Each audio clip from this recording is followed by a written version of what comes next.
আজকে নতুন সরকার যে গঠন করবে তার কাছে জানাবো।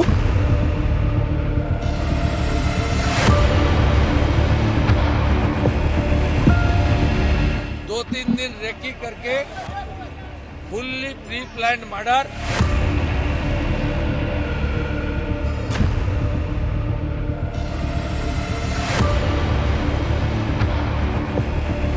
हम लोग इंतजार करेगा। पुलिस ने कुछ ना कुछ क्लू उनको मिला है, पुलिस ही कार्रवाई करेगा। কি বলবেন, কি চাইছেন আপনি? আপনার মা, সন্তান হারা মা, এটা আমাদের ভাষায় বলা হয়। আমি চাইছি দোষীরা শাস্তি পাক। কি শাস্তি চাই? আমিও একজন মা, আমি চাইবো না তাদের ফাঁসি হোক, কিন্তু যাবজ্জীবন কারাদণ্ড চাইছি।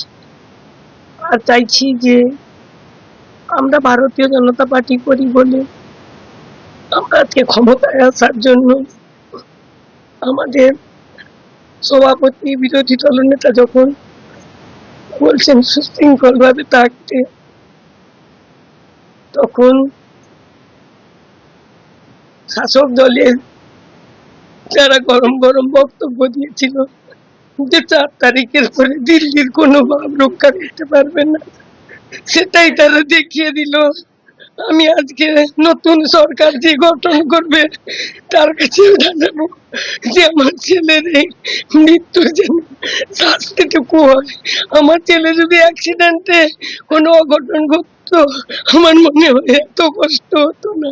তাকে যেভাবে কষ্ট দিয়ে এতটাইরা মারলো, এটা পুরো তৃণমূলেরই সাজানো গল্প। কি কারণে মৃত্যু হতে পারে বলে আপনি মনে করছেন মা হিসেবে? এখানে শুভেন্দু বাবু মমতাকে হারিয়েছে, যার জন্য আমার মনে হয় এই প্রতিশোধ। এই সময় অভয়ের মা কি হয়ে চোখে জল ফেলতে